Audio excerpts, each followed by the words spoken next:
నమస్తే, welcome to special debate. నేను రవి.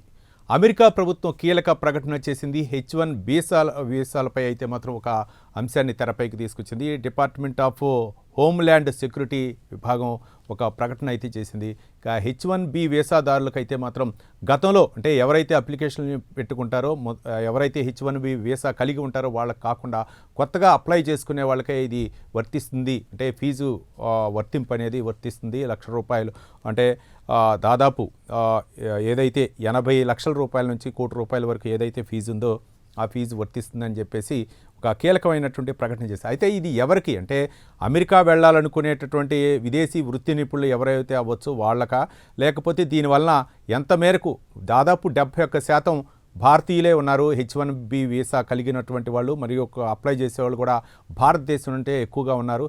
అదీగాక ఆంధ్రప్రదేశ్, తెలంగాణ నుంచి కూడా విద్యార్థులు ఎక్కువగా అమెరికా వెళ్ళి చదవాలనుకునేటటువంటి విద్యార్థులు యువత ఎక్కువగా ఉంటారు. ఈ మధ్యకాలంలో ట్రంప్ తీసుకునేటటువంటి అమెరికా అధ్యక్షుడు డొనాల్డ్ ట్రంప్ తీసుకున్నటువంటి నిర్ణయాలు అయితే మాత్రం అది ఒక ప్రాణ సంకటగా తయారైనటువంటి విషయం.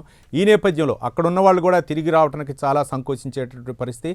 అక్కడున్నటువంటి ఐటీ కంపెనీలు, ముఖ్యంగా టెక్నాలజీ కంపెనీల్లో అలాగే సాఫ్ట్వేర్ కంపెనీలో చేసేటటువంటి ఎవరైతే వృత్తి నిపుణులు ఉన్నారో వాళ్ళు దాదాపు సంవత్సరాల తరబడి ఇతర దేశాలకు కూడా వెళ్ళలేని పరిస్థితి, ముఖ్యంగా భారతదేశం రాలేని పరిస్థితిగా అక్కడ ఉండిపోవడం జరిగింది. వచ్చిన వాళ్ళు కూడా వెళ్ళలేని పరిస్థితి ఉంది. ఈ నేపథ్యంలో ఈ యొక్క అంశం ఏ వర్గాలకు ఊరట కలిగిస్తుంది? మరోపక్క యువత ఇంకా రాబోయే రోజుల్లో H1B వీసా మీదే ఆధారపడి ఉండాలా, లేకపోతే ఇంకేదైనా ప్రత్యామ్నాయ మార్గాలు వెతుక్కునే అవకాశాలు ఉన్నాయా? తదితర అంశాల గురించి ఈరోజు రాధా రఘురామపాత్రుని గారు, అంతర్జాతీయ వ్యవహారాల నిపుణులు, మనకు లైవ్లో ఈ యొక్క చర్చా కార్యక్రమంలో పాల్గొంటున్నారు. రాధా రఘురామపాత్రుని గారు, నమస్కారం అండి.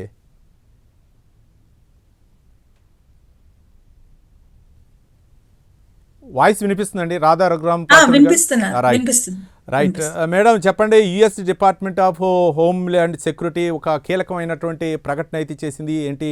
H1B వీసా పై అయితే మాత్రం కీలకమైన నిర్ణయం తీసుకుంది. ఇది ఉన్న వాళ్ళకి కాదు, కొత్తగా అప్లై చేసుకో వాళ్ళకి, అమెరికా బయట ఉన్న వాళ్ళకి ఇది వర్తిస్తుందని చెప్పేసి ఒక కీలకమైనటువంటి ప్రకటన అయితే చేసింది. దీన్ని ఏ విధంగా చూడొచ్చు అంటారు? ఈ H1B వీసా ఫీజ్ యొక్క ఎగ్జంప్షన్ అన్నది అంటే దాదాపు లాస్ట్ టైం ట్రంప్ తన ఎగ్జిక్యూటివ్ ఆర్డర్ ద్వారా అనౌన్స్ చేసింది. ఈ H1B ఈ వీసా ఫీజ్ యొక్క హైక్ $250 నుంచి $100,000 అంటే మన ఇండియన్ రూపీలో కానీ ఇండియన్ కరెన్సీలో కానీ మనం ఒకసారి ఆలోచన చేస్తే నియర్లీ 88 lakhs దాకా వెళ్ళే ఆస్కారం ఉండేదన్నమాట. సో ఈ H1B వీసా హైక్, ఈ ఎగ్జంప్షన్ని అలాగే ఈ ఆల్టరేషన్ని అనౌన్స్ చేయడం జరిగింది. సో ఈ చేంజ్, ఈ ఆల్టరేషన్ ఆధారంగా H1B ఈ ఫీజ్ అయితే, ఈ వీసా ఫీజ్ ఏదైతే ఉందో ఇప్పటిదాకా ఆల్రెడీ అక్కడ చదువుకుంటున్నట్లు, అంటే ఒకవేళ F1 కానీ L1 కానీ ఆల్రెడీ H1B వీసాపై అక్కడ ఉంటున్నట్లు కానీ అలాగే అక్కడ ఆల్రెడీ చదువుకుంటున్నటువంటి స్టూడెంట్స్ పై ఈ ఫీజ్ హైక్ ఏదైతే ఉందో ఈ ఫీజ్ హైక్ వర్తించదు. Only first time, for example India నుంచి మొదటిసారి ఈ H1B వీసా కోసం మనం అప్లై చేస్తున్నట్టు పరిస్థితిలో, అలాగే ఫస్ట్ టైం అప్లికెంట్స్ మన ఇండియా నుంచే ఈ H1B వీసా కోసం నియర్లీ 76% ఆఫ్ ఈ వీసాస్ అన్ని కూడా మన భారతదేశం నుంచి వెళ్తున్నటువంటి స్టూడెంట్స్ కానీ ఎంప్లాయీస్ కానీ వీళ్ళే పొందుతున్నటువంటి పరిస్థితిలో, సో ఫస్ట్ టైం అప్లికెంట్స్ అంటే కొత్తగా ఎలాంటి వీసా పై అక్కడ అమెరికాలో లేకుండా భారతదేశం నుంచి మొట్టమొదటిసారి ఈ అమెరికా వెళ్ళటానికి ఈ H1B వీసా కోసం అప్లై చేస్తున్నటువంటి అప్లికెంట్స్కే ఈ ఫీజ్ హైక్ ఏదైతే ఉందో ఈ $1,000 ఏదైతే ఉందో $100,000 ఏదైతే ఉందో ఈ హైక్డ్ ఫీజ్ అప్లై చేసే విధంగా మనకు ఒక ఎగ్జిక్యూటివ్ ఆర్డర్ కి ఒక ఆల్టరేషన్ అంటూ మనకి చేసినటువంటి పరిస్థితి మనకు కనిపిస్తుంది. కాబట్టి ఆల్రెడీ అక్కడ ఈ F1 కానీ L1 కానీ ఈ డిఫరెంట్ వీసాస్ పై చదువుకుంటున్నటువంటి స్టూడెంట్స్ అక్కడ US లో ఆల్రెడీ ఉండి అక్కడ చదువుకుంటున్నారు.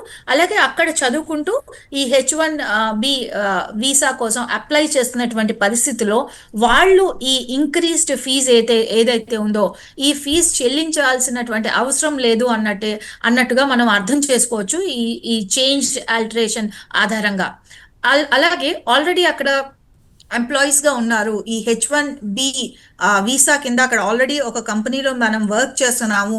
అలాగే ఈ వర్క్ చేస్తున్నటువంటి పరిస్థితిలో ఈ H1B వీసా ఎక్స్టెన్షన్ కోసం అప్లై చేస్తున్నాము. ఇలాంటి పరిస్థితుల్లో కూడా ఈ హైక్డ్ ఫీజ్ ఏదైతే ఉందో ఇది వర్తించదు అని క్లియర్ గా అర్థం చేసుకోవచ్చు.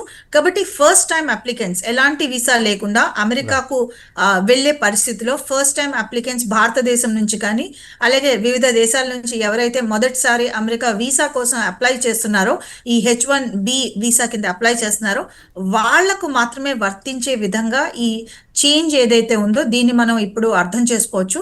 కాబట్టి ఇది చాలా మంది మన ఆల్రెడీ అక్కడ చదువుకుంటున్నటువంటి మన స్టూడెంట్స్ కి నియర్లీ అక్కడ 3,30,000 ఇండియన్ స్టూడెంట్స్ ఉన్నటువంటి పరిస్థితిలో అలాగే nearly 27% of America international students మన భారతదేశం నుంచే ఉన్నారు. సో వీళ్ళందరూ కూడా అక్కడ భారతదేశం నుంచి వెళ్ళి అక్కడ చదువుకుంటూ ఫర్దర్ గా వాళ్ళు ఏమైనా జాబ్ కి అప్లై చేయాలి అంటే ఈ H1B వీసా కోసం వాళ్ళు ప్రయత్నం చేయాలి.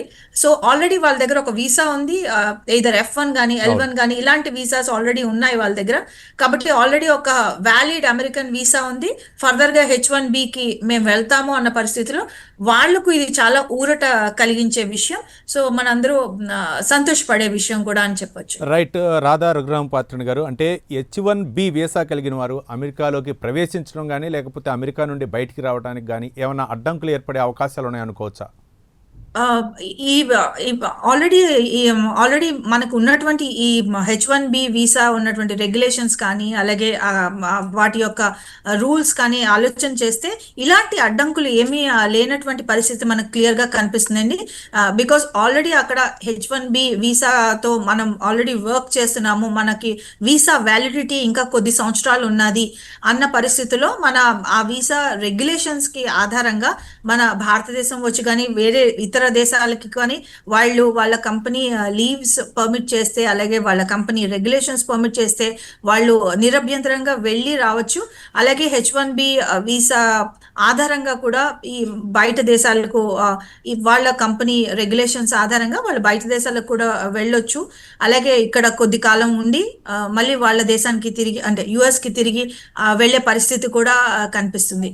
కాబట్టి ఇప్పుడు ఈ ఎగ్జంప్షన్ అన్నది క్లారిఫై చేయడం కూడా అందరికీ చాలా సంతోషదగ్గ విషయమే. బికాస్ చాలా మంది ఈ కన్ఫ్యూజన్ లో ఉన్నారు. H1B ఫీజ్ హైక్ ఒక్కసారిగా $250 నుంచి $100,000 కి పెంచేస్తే అది నియర్లీ మన భారతదేశం నుంచి వెళ్ళే ఎంప్లాయీస్ కానీ అలాగే ఇక్కడ నుంచి వెళ్ళే స్టూడెంట్స్ పై కానీ చాలా భారం పడుతుంది అన్న విషయం కూడా అర్థం చేసుకోవచ్చు. చాలా టెక్ కంపెనీస్ ఈ H1B వీసాని ఆధారం చేసుకొని మన భారతదేశం నుంచి స్కిల్డ్ ప్రొఫెషనల్స్ ని కూడా వాళ్ళ కంపెనీలో ఎంప్లాయీ చేసే పరిస్థితి కూడా ఉంది. కాబట్టి చాలా టెక్ కంపెనీస్ కూడా ఈ ఎగ్జంప్షన్ కోసం అక్కడ వాళ్ళు రిక్వెస్ట్లు పెట్టుకున్న పరిస్థితిలో ఈ ఎగ్జంప్షన్ అనేది ఒక most welcoming move and most relief ఇచ్చే మూవ్ అని ఊరట కలిగించిందని చెప్పొచ్చు. రైట్ మేడం, అంటే మీరన్నట్లే గతంలో ఎవరైతే ఆ కంపెనీలో ఉన్నారో ఉద్యోగం చేస్తున్నారో వాళ్ళకైతే కొంత ఊరట కలిగించింది. H1B వీసా కలిగిన వాళ్ళకైతే ఇది ఊరట, మంచి ఊరట అని చెప్పొచ్చు. కానీ ఇప్పుడు అక్కడ ఉన్నటువంటి కంపెనీ వ్యాపారాలకు చెందినటువంటి అధినేతలు అవ్వచ్చు లేకపోతే అక్కడ ఉన్నటువంటి ఉద్యోగస్తులు అవ్వచ్చు, ఇది కొంచెం తీవ్రంగా నష్టం కలిగించే అంశం అని చెప్పేసి అక్కడ ఛాంబర్ ఆఫ్ కామర్స్ అయితే మాత్రం 2 రోజుల క్రితం అయితే మాత్రం కోర్టులో ఒక దావా కూడా వేసింది. అంటే దీన్ని అక్కడ ఉన్నటువంటి ప్రజలు కూడా వ్యతిరేకిస్తున్నారు అనుకోవచ్చా? వీళ్ళు రిక్వెస్ట్ చేసిందంటే అక్కడ ఫెడరల్ కోర్టులోని అపీల్ చేసినటువంటి అంశం ఈ H1B వీసా ఫీజ్ హైక్ కోసం వాళ్ళు అపీల్ చేసినటువంటి అంశం ఇక్కడ మనం గమనించాలి. ముఖ్యంగా ఇక్కడ ఈ H1B వీసాని ఆధారం చేసుకొని చాలా టెక్ కంపెనీస్ కానీ అలాగే చాలా ఐటీ ఫర్మ్స్ కానీ ఐటీ ఎనేబుల్డ్ సెక్టర్లో ఉన్నటువంటి ఫార్మ్స్ కానీ సెమీ కండక్టర్స్ కంపెనీస్ కానీ ఇలాంటి మ్యానుఫ్యాక్చరింగ్ కంపెనీస్ కానీ, అలాగే చాలా IT and ITES enabling sectors కానీ, అలాగే చాలా స్టార్టప్ కంపెనీలు కానీ, వీళ్ళందరూ కూడా బయట దేశాల నుంచి ప్రొఫెషనల్స్, బయట దేశాల నుంచి స్కిల్డ్ మ్యాన్ పవర్, అలాగే అక్కడ చదువు పూర్తి చేసుకొని వాళ్ళు ఒక వ్యాలిడ్ వీసా కావాలంటే టెంపరీ వీసా కింద ఈ H1B వీసాని ఆధారం చేసుకొని కొద్ది రోజులు అక్కడే ఆ కంపెనీస్ లో వర్క్ చేస్తూ వాళ్ళు గ్రీన్ కార్డ్ కోసం కానీ, అలాగే పర్మనెంట్ వీసా కోసం కానీ వాళ్ళు కృషి చేసిన సందర్భం మనకు కనిపిస్తూ వస్తుంది. అలాగే చాలా మంది మన భారతదేశం నుంచి వెళ్ళే స్టూడెంట్స్ అందరూ కూడా నియర్లీ మన భారతదేశం నుంచే చాలా వరకు nearly 26 to 28% of student population మన భారతదేశంలో నుంచే ఉన్నటువంటి పరిస్థితుల్లో వీళ్ళందరూ కూడా అక్కడ వాళ్ళ చదువు పూర్తి చేసుకుని ఒక వ్యాలిడ్ H1B వీసాని సంపాదించి అక్కడే ఐటీ ఫర్మ్స్ లో కొనసాగే పరిస్థితి మనకు కనిపిస్తున్నటువంటి పరిస్థితి. అయితే ఇప్పుడు H1B ఫీజ్ హైక్ చేసే పరిస్థితిలో ఈ హైక్డ్ ఫీజ్ ఏదైతే ఉందో అది కంపెనీలపై కూడా భారం పడే పరిస్థితి కనిపిస్తుంది. కాబట్టి చాలా ఐటీ కంపెనీస్ ఈ H1B వీసా ఫీజ్ ఏదైతే హైక్ చేశారో ఇది రెడ్యూస్ చేయాలి, తగ్గించాలి అన్న అంశంలో చాలా వరకు ఈ ఫెడరల్ కోర్ట్స్ కానీ, అలాగే వేరే కోర్టులో కానీ అపీల్ చేసే పరిస్థితి మనకు కనిపిస్తుంది. కాబట్టి ఒకవైపు ఈ కోర్టులో ఈ పోరాటం కొనసాగుతుంది. అమెరికాలో ఇప్పుడు మనం చూస్తే అమెరికాలో ఒక నో కింగ్స్ మూవ్మెంట్ అని ఒక పెద్ద revolution America and different places, not only America, ఇటు యూకే వంటి ప్లేసెస్ లో కూడా నో కింగ్స్ మూవ్మెంట్ అనే ఒక రివల్యూషన్ స్టార్ట్ అయింది. అంటే అమెరికాలో ఈ రివల్యూషన్ కి ముఖ్యమైన కారణాలు, ఫస్ట్ ఇష్యూ అక్కడ ఎడ్యుకేషనల్ సెక్టర్ లో తీసుకొచ్చినటువంటి మార్పులకి ప్రజలు సంతృప్తిగా లేరు. ఇమిగ్రేషన్ అంటే ముఖ్యంగా ఈ H1B ఫీజ్ హైక్ అన్నది, అలాగే మరికొన్ని అంశాల్లో అంటే ఈ వీసా జారీ చేసే ప్రక్రియలో అక్కడ ఉన్నటువంటి ప్రజలు, డొమెస్టిక్ పీపుల్ కూడా వాళ్ళు హ్యాపీగా లేరు. దీంతో పాటు సెక్యూరిటీ అంశాలు. సో ఈ మూడు కారణాలు, సో ఎడ్యుకేషన్, ఇమిగ్రేషన్, సెక్యూరిటీ, ఈ మూడు కారణాలతో అక్కడ నో కింగ్స్ మూవ్మెంట్ అనే ఒక great protest, more than 270 places, not only in America but UK and ఇతర దేశాల్లో కూడా ఈ నో కింగ్స్ మూవ్మెంట్ అనే ఒక మూవ్మెంట్ స్టార్ట్ అయినటువంటి పక్షంలో ఆ యొక్క ఫీజు కేవలం మొదటిసారిగా అప్లై చేస్తూ, అలాగే మొదటిసారిగా ఎలాంటి ఒక వ్యాలిడ్ వీసా లేనటువంటి పరిస్థితుల్లో ఇది అప్లికేషన్ జరుగుతుంది ఈ ఫీజు. లేకపోతే అక్కడ ఆల్రెడీ ఒక స్టూడెంట్ వీసాతో కానీ, ఆల్రెడీ H1B వీసా కానీ, అలాగే మిగిలిన F1 కానీ ఎలాంటి వీసా కానీ ఉన్నటువంటి పరిస్థితుల్లో ఈ ఫీజ్ అప్లికబుల్ అవదు అన్న అంశాన్ని కూడా ప్రకటించారని మనం ఇక్కడ అర్థం చేసుకోవచ్చు. రైట్. రఘురామ్ పాత్రుని గారు, అంటే F1 వీసా విద్యార్థి ఉండి, అంటే విద్యార్థికి F1 వీసా ఉంటే H1Bకి మారాలనుకునే వాళ్ళకి ఇది ఏ విధంగా ఉండే అవకాశాలు ఉన్నాయి అనుకోవచ్చు? ఈ ఫీజు అప్పుడు వర్తించదండి. ఆల్రెడీ వాళ్ళకి ఒక వీసాతో అక్కడ చదువుకోవడానికి వెళ్ళారు, లేదంటే ఒక L1 వీసాతో ఉన్నారు. సో ఆల్రెడీ ఒక వీసా కలిగి ఉంది. సో వాళ్ళు ఫర్దర్ గా వాళ్ళ చదువు కంప్లీట్ అయిపోయింది, వాళ్ళు H1Bకి వీసాకి వెళ్ళాలనే ఆలోచనలో ఉన్నారు. బికాస్ H1B ఒకసారి వాళ్ళకి వస్తే వాళ్ళకి అక్కడ ఒక టెంపరీ ఉద్యోగం, ఒక టెంపరీ జాబ్ చేసుకునే అవకాశం లభిస్తుంది. కాబట్టి ఆల్రెడీ వాళ్ళు F1B వీసాతో ఉన్నారు. వాళ్ళు ఫర్దర్ గా H1B వీసాకి ప్రయత్నాలు జారీ చేస్తూ వాళ్ళు ఒక అప్లికేషన్ చేశారు. అప్లై చేసే పరిస్థితుల్లో వాళ్ళు ఏదైతే పెంచారో ఈ ఫీజ్ హైక్ అన్నది వాళ్ళకు వర్తించదు. వాళ్ళు నార్మల్ ఫీజుతోనే వాళ్ళ యొక్క అప్లికేషన్ కంప్లీట్ చేసుకోవచ్చు. అలాగే వాళ్ళు ఫర్దర్ గా ఆ వీసా రెగ్యులేషన్స్ కోసం వాళ్ళు వెయిట్ చేయాల్సిన పరిస్థితి. కాబట్టి వాళ్లకు ఆల్రెడీ చదువుకుంటున్న స్టూడెంట్స్, ఒక వ్యాలిడ్ వీసాతో ఉన్నటువంటి స్టూడెంట్స్ కి ఈ హైక్డ్ ఫీజ్ అన్నది అప్లికబుల్ కాదు అని మనకు స్పష్టమవుతోంది. మేడం, అంటే మీరు ఇంతకు ముందు అన్నారు, అంటే చాలామంది నిష్ణాతుల్ని, భారత్లో ఉన్నటువంటి నిష్ణాతుల్ని, విద్యార్థులు అవ్వచ్చు, లేకపోతే యువతను అవ్వచ్చు, క్యాంపస్ ఇంటర్వ్యూలు కూడా సెలక్షన్ చేసుకొని పెద్ద పెద్ద కంపెనీలు అమెరికా తీసుకుపోతున్న ప్రస్తుతంలో, అంటే కొంత ఈ సందర్భంలో H1B వీసాపై అయితే మొత్తం సందిగ్ధత నెలకొన్నటువంటి నేపథ్యంలో ఆ జాబ్ రిక్రూట్మెంట్ కూడా ఆపివేసినటువంటి సందర్భాలు ఉన్నాయి. దాన్ని ఇప్పుడు ఏ విధంగా చూడొచ్చు అంటారు?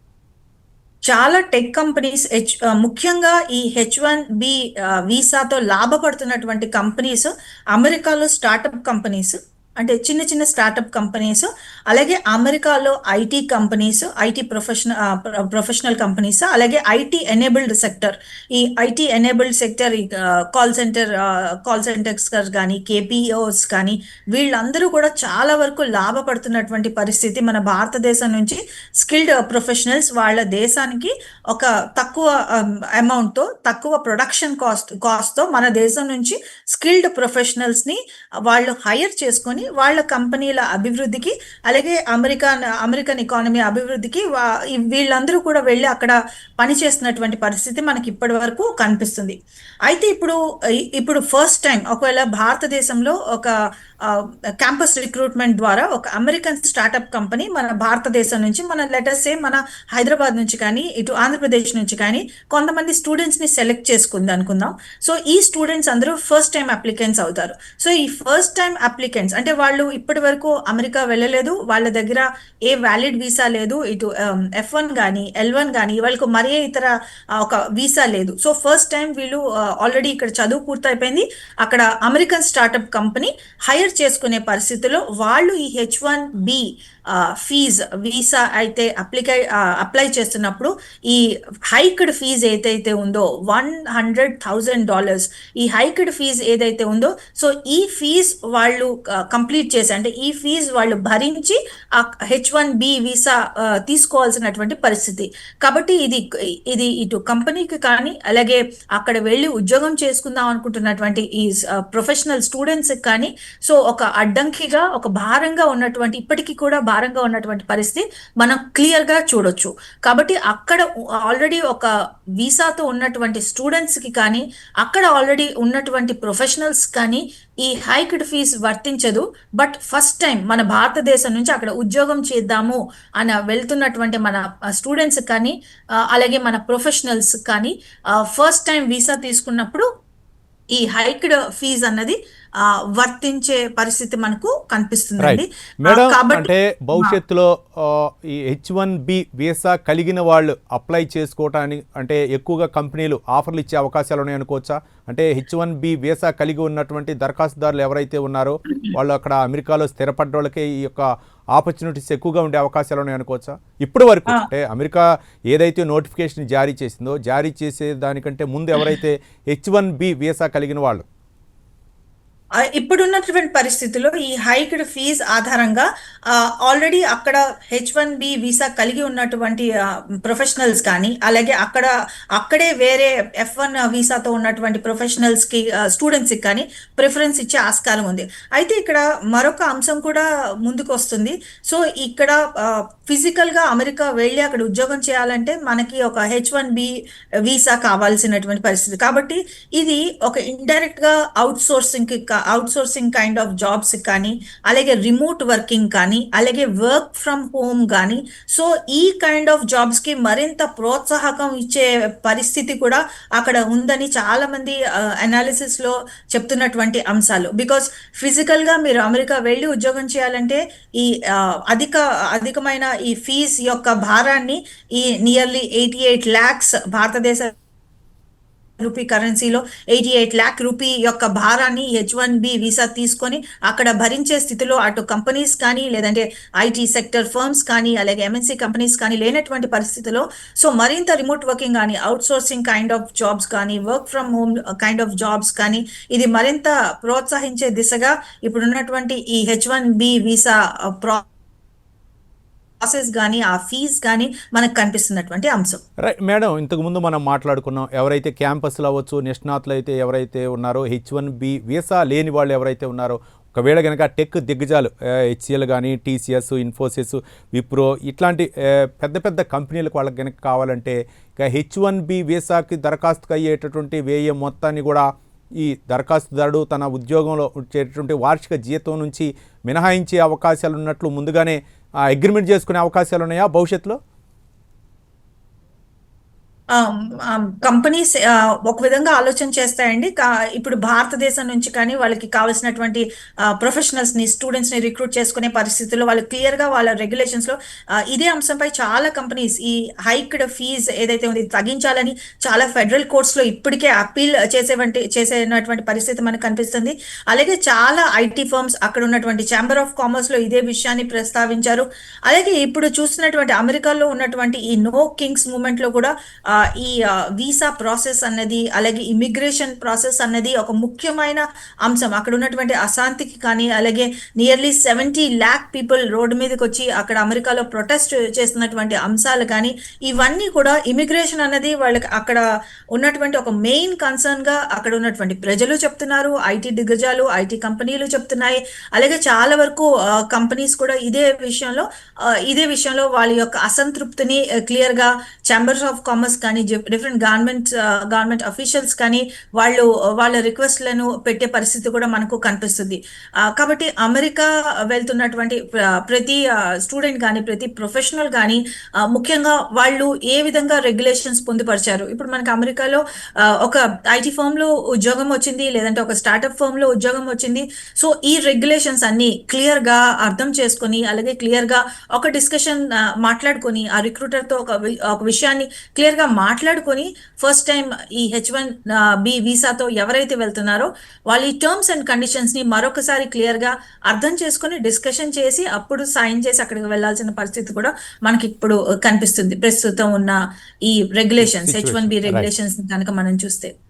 రఘురామ్ పాత్రుని గారు, అంటే ఒక పక్క ఇప్పటి వరకు కూడా అమెరికా అమెరికా అని చెప్పేసి ముఖ్యంగా మన భారతదేశంలో ముఖ్యంగా తెలుగు రాష్ట్రాల నుంచి అటు ఆంధ్రప్రదేశ్ తెలంగాణ 2 రాష్ట్రాల నుంచి కూడా ఎక్కువగా యువత అయితే మాత్రం అమెరికా వెళ్తుంది. ప్రత్యామ్నాయంగా అంటే ఇప్పుడు జర్మనీ అవ్వచ్చు, యూరప్ దేశాలు కూడా భారత నిపుణుల్ని ఆహ్వానిస్తున్నాయి. ఈ విధంగా ప్రత్యామ్నాయ చర్యలు అంటే మీరేం చెప్తారు? ఆల్రెడీ ఫ్రాన్స్ అంబాసిడర్ ఒక వెల్కమ్ వీడియో పెట్టారు మన భారతదేశ ప్రొఫెషనల్స్ కోసం. అలాగే జర్మనీకి కూడా మన భారతదేశ ప్రొఫెషనల్స్ కావాలని చూసినటువంటి పరిస్థితి. సో భారతదేశంలో ఉన్నటువంటి ఇప్పుడున్నటువంటి స్టూడెంట్స్ కానీ అలాగే అబ్రాడ్ వెళ్ళాలి అనుకుంటున్నటువంటి చదువుల కోసం కానీ అలాగే ఉద్యోగాల కోసం కానీ వాళ్ళు మోస్ట్ ఆఫ్ దెమ్ వాళ్ళు ఇప్పుడు అమెరికాలో ఉన్నటువంటి డొమెస్టిక్ సిచ్యువేషన్ కానీ అక్కడ ఉన్నటువంటి ఇంటర్నేషనల్ సినారియో కానీ చూసి వాళ్ళు చాలా మంది ఆల్టర్నేటివ్ డెస్టినేషన్స్ వెతుక్కుంటున్నారు. సో అమెరికాకు చాలా వరకు ఆల్టర్నేటివ్ డెస్టినేషన్స్ ఇటు జర్మనీ కానీ ఆస్ట్రేలియా కానీ యూకే కానీ స్విట్జర్లాండ్ కానీ అలాగే మిగిలిన చాలా దేశాలు ఆల్టర్నేటివ్ డెస్టినేషన్స్ గా ఇటు చదువుకోవడానికి కానీ అలాగే ఉద్యోగ అవకాశాలు కూడా మేము కల్పిస్తాము అని చెప్పేసి ఈ చాలా వరకు బయట దేశాలు వెల్కమ్ చెప్తున్నటువంటి అంశం కూడా ఇక్కడ మనం ఒకసారి ఆలోచన చేయొచ్చు. అయితే ఇంటర్నేషనల్ గా ఇప్పుడు ప్రెసెంట్ ఉన్న సినారియోలో కొన్ని చోట్ల కొన్ని ప్లేసెస్ లో రేసిజం వంటి అంశాలు కనిపిస్తున్నప్పటికీ మన భారతదేశ ప్రొఫెషనల్స్ కోసం ఇటు అమెరికా కూడా రీసెంట్ గా మనం ఆలోచన చేస్తే ఈ H1B ఫీజ్ కూడా ఆల్టరేషన్ చేసినటువంటి పరిస్థితి కూడా మనకు కనిపిస్తుంది. కాబట్టి వాళ్ళు కూడా మన భారతదేశ ప్రొఫెషనల్స్ వాళ్ళకి కూడా కావాలి అని చెప్పి ఇక్కడ క్లియర్ గా మనం ఒక అర్థం అయితే చేసుకునే పరిస్థితి కూడా ఉంది. రఘురామ్ పాత్రుని గారు, అంటే యుఎస్లో నైపుణ్యాల కొరత పెరగటం వలన అంటే అక్కడ ఉన్నటువంటి ఉద్యోగులకి రక్షణ పేరుతోటి అక్కడ ఉన్నటువంటి ఉద్యోగ రక్షణ పేరుతోటి అమెరికా అధ్యక్షుడు డొనాల్డ్ ట్రంప్ ఈ నిర్ణయం తీసుకుంటున్నాడు అనుకోవచ్చా? లేకపోతే సుంకాల పేరుతోటి అంటే మేము చెప్పిన మాట వింటలేదు కాబట్టి ఇతర దేశాలపై ఈ సుంకాల పేరుతోటి మరోపక్క ఇలాంటి వీసాలపై నిర్ణయం తీసుకుంటున్నారు అనుకోవచ్చా?